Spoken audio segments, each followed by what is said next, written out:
morning everyone, this is New Morning Glory Academy online classes. Today we will study class 5th chapter 1st, reproduction in plants. So the first topic is reproduction. Reproduction is the process to produce more of its own kind. Means reproduction जैसे कि एक mother एक baby को जन्म देती है, जैसे कि उसकी साइकिल चलती जाती है, तो it is called a reproduction. Reproduction is very essential. Reproduction is the three types. It can be occur by seeds, by flowers and by spores. So first one we will read by seed. Seed से कैसे grow करता है? एक flower है. When a plant have a flower, inside the flower there are so many seeds. When the flower bloom, when the wind come, जब wind आती है तो flower bloom करता है, उड़ता है. And when the flower bloom, the seeds नीचे गिर जाती है. And they change into the brown color and the seed gets germinate. So this process is not so important. Next we will see parts of the flower. This is the flower structure. When flower को बीच में से काटते हैं तो उसके अंदर ये सारा structure होता है.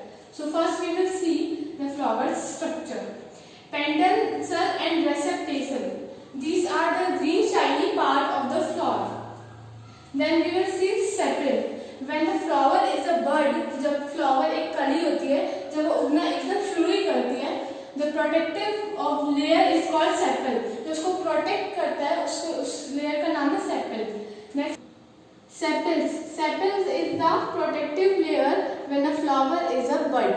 Sepal जो protective layer होती है, जब flower एकदम bud होता है, जब वो कली होता है, इस स्टेज में जो प्रोटेक्टिव लेयर होती है जो उसको बचाती है वो उसको बोलते हैं हम सेपल.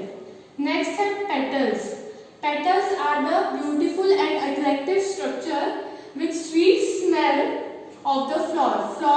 जो फ्लावर का जो सबसे सुंदर और सबसे ज़्यादा अट्रैक्टिव स्ट्रक्चर होता है उसको हम बोलते हैं petals. And it sweet smells, मतलब कि इसमें से खुशबू आती है और यही जो है इंसेक्ट्स को अट्रैक्ट करता है इस फ्लावर की तरफ.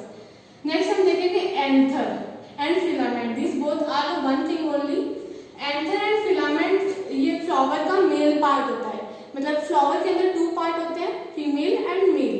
जो मेल पार्ट होता है उसको हम एंथर बोलते हैं और उसकी जो नीचे की ट्यूब होती है उसको हम बोलते हैं फिलामेंट. और इसके अंदर एक येलो स्ट्रक्चर होता है जिसे हम बोलते हैं pollen grains. Pollen grains. These grains are important when pollen grains and ovule combine. Next हम देखेंगे stigma. Stigma is the female structure of the flower. As I told you, there are two structures, female and male. So this is male and this is female. And this are the tube called style. Style इस tube का नाम है. जैसे कि इस tube का नाम filament है, इस tube का नाम style है. So ये हमारा structure था. ये है ovary. This is called ovary, which produce ovule for pollination process. So ये हमने देखा parts of flower. These are essential because pollination process में हम इन्हें काम लेंगे. So now we will study about pollination. So now it's the topic pollination. So first point is pollination. What is pollination? When anther means the male part start to produce pollen grains. जैसे कि हमने बताया जो yellow structure होता है, जो yellow powder होता है उसे हम पोलन ग्रेन्स बोलते हैं. तो जब मेल स्ट्रक्चर मतलब कि एंथर येलो पोलन ग्रेन्स बनाना शुरू करता है और जो ओवेरी होती है यानी कि फीमेल स्ट्रक्चर ओव्यूल्स बनाना शुरू करती है, means they anther produces yellowish powder means pollen grains and ovules are produced by ovary. So these are the two parts. When the male part means anther transfer into the female part means ovary, means they both transfer into this part. जब male part यानी कि anther, so when the anther male parts transfer into the female part means ovules is called pollination. तो इसकी definition हमें clear हो गई है. फिर नेक्स्ट हम देखेंगे फर्टिलाइजेशन. पहले इसमें पॉलिनेशन में हम एक बार देख लेते हैं कि कैसे कैसे होता है. पॉलिनेशन दो टाइप में होता है. एक तो एक सेम फ्लावर में कि एक ही फ्लावर में पॉलिनेशन होगा और एक दो डिफरेंट फ्लावर में पॉलिनेशन होता है। So it is of 2 types. फिर फर्टिलाइजेशन, यानी कि जब फीमेल गैमेट और मेल गैमेट कंबाइंड होते हैं, मीन्स जब एंथर और स्टिग्मा जुड़ते हैं, यूनाइट होते हैं, और तो एक जाइगोट यानी कि एक नया प्लांट, एक नई सीड डेवलप होती है, और इस प्रोसेस को हम बोलते हैं fertilization. So the fusion of male and female gametes is called fertilization. So ये हमारा हो गया। अब फिर हम देखेंगे self pollination and cross pollination. जो हमने अभी बताया पॉलिनेशन 2 टाइप्स के होते हैं, वो हम देखते हैं। फर्स्ट है सेल्फ पॉलिनेशन, यानी कि जो सेम फ्लावर में होता है। When the pollination occurs in the same flower is called self pollination. So ये हमारा हो गया when the pollination occurs in the same flower, only the one flower is called self pollination. And cross pollination, when the pollination occurs in 2 different flowers is called cross pollination. अभी cross pollination कैसे होता है? ऐसे तो है नहीं कि दो फ्लावर जुड़ गए साथ में, ऐसे तो कभी नहीं होता क्योंकि इनके 2 एजेंट्स होते हैं। एजेंट्स कैसे होते हैं? Wind, water and insects. Wind से कैसे होता है? यानी कि जब आंधी या फिर कुछ हवा चलती है, तो जो इसके फीमेल और मेल गैमेट्स होते हैं वो दूसरे फ्लावर में जब जाते हैं, उस प्रोसेस को हम बोलते हैं, उसी के अंदर ये फर्स्ट एजेंट है क्रॉस पॉलिनेशन का। सेकेंड एजेंट होता है वाटर। वाटर से कैसे होता है? यानी कि जब बारिश होती है, जो 2 गैमेट्स होते हैं, फीमेल एंड मेल गैमेट्स, दोनों फ्लावर के नीचे आते हैं और फिर उससे वो ज्वाइन होकर एक नया सीड बनाते हैं। और थर्ड एजेंट होता है उसके इंसेक्ट्स। इंसेक्ट्स यानी कि हनी भी जैसे फ्लावर्स पे बैठती है, एक पे बैठी और फिर जैसे कि कोई भी दूसरे फ्लावर पे जाके वो बैठेगी, तो उन दोनों फ्लावर का हो जाएगा क्रॉस पॉलिनेशन। सो ये 3 एजेंट थे। फिर तीसरा हम देखते हैं कि एक फ्लावर को ज़्यादा सीड्स क्यों उगानी पड़ती है। एक फ्लावर को बहुत ज़्यादा नंबर में सीड उगानी पड़ती है, क्यों? एक सीड से भी तो काम चल सकता है, उसका हम रीज़न यहाँ पे देखते हैं। तो उसका फर्स्ट रीज़न होता है दे आर अनहेल्दी। अगर एक सीड अनहेल्दी हो गई, दूसरी अनहेल्दी हो गई, तो कोई तीसरी भी तो सीड चाहिए होगी। ऐसे तो है नहीं कि इतना लंबा पॉलिनेशन प्रोसेस को वापस करेंगे। So the first reason is they are unhealthy, they are not satisfied to offer a new flower.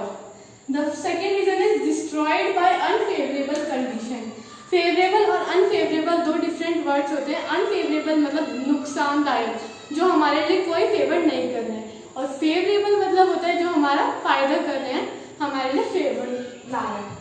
So they are not destroyed, they are destroyed by unfavorable weather condition. आंधी, तूफान, बारिश, ये unfavourable weather condition यानी कि जो naturally occur होते हैं, इस सबसे वो डिस्ट्रॉय हो जाती है सीड, क्योंकि सीड तो छोटा सा होता है और आंधी तूफान से तो वो डिस्ट्रॉय हो जाता है। थर्ड है eaten by birds, insects and animals. जो सीड होती है, अब ऐसे फ्लावर तो है नहीं जो अपनी तरह हैंड से, उसके ना उनके लेग्स हैं ना उनकी आवाज़ है, जो बोलते जाओ मैं ये सीड तुम्हें नहीं खाने दूँ, तो उनकी कोई आवाज़ नहीं है, ना वो उनके हैंड से जिससे वो उनको भगा सकते हैं। तो जो सीड है वो बर्ड्स, इंसेक्ट्स और एनिमल्स खा लेते हैं, तो उनको दूसरी भी तो चाहिए, इसीलिए वो लार्ज नंबर की सीड उगाते हैं। लास्ट है हमारा do not get good condition to germinate. ये सेकेंड वाला और ये फोर्थ वाला, ये दोनों में कुछ कॉन्टेक्ट है। Do not get good condition to germinate, तो उनको जो जर्मिनेशन होने के लिए यानी उनको उगने के लिए कुछ अच्छी कंडीशन नहीं मिल रही है, यानी कि अच्छी सॉइल नहीं मिल रही है जिससे वो फर्टिलाइज हो और वो अच्छा फ्लावर उगे, ना ही उनको अच्छा पानी मिल रहा है कि कीचड़ में उगेंगे तो अच्छा पानी भी नहीं मिलेगा। ये सब चीज़ें होती है। So the reasons to produce large number of seed are as follows. First, they are unhealthy. Second, destroyed by unfavourable weather conditions. Third, eaten by birds, insects, animals. And fourth and last, do not get good condition to germinate. अब हम pollination का एक structure देखेंगे। इस pollination क्या हो रहा है, एक छोटा सा सीड, एक छोटा सा है फ्लावर, वो दो जब उनमें होता है, उन दोनों फ्लावर्स में होता है पॉलिनेशन। जब एंथर और फीमेल गैमेट यानी कि स्टिग्मा कन्वर्ट होते हैं, यूनाइट होते हैं, वो जाके एक ऐसा स्ट्रक्चर देता है, और उसी से इसलिए जो साइकिल ऐसे चलती रहती है, तो ये प्रोसेस हम बोलते हैं pollination. So pollination को एक बार हम और रिवाइज कर लेते हैं. Pollination is the, so it is okay. So now you have to draw this picture and this structure, this both the diagrams in your science notebooks.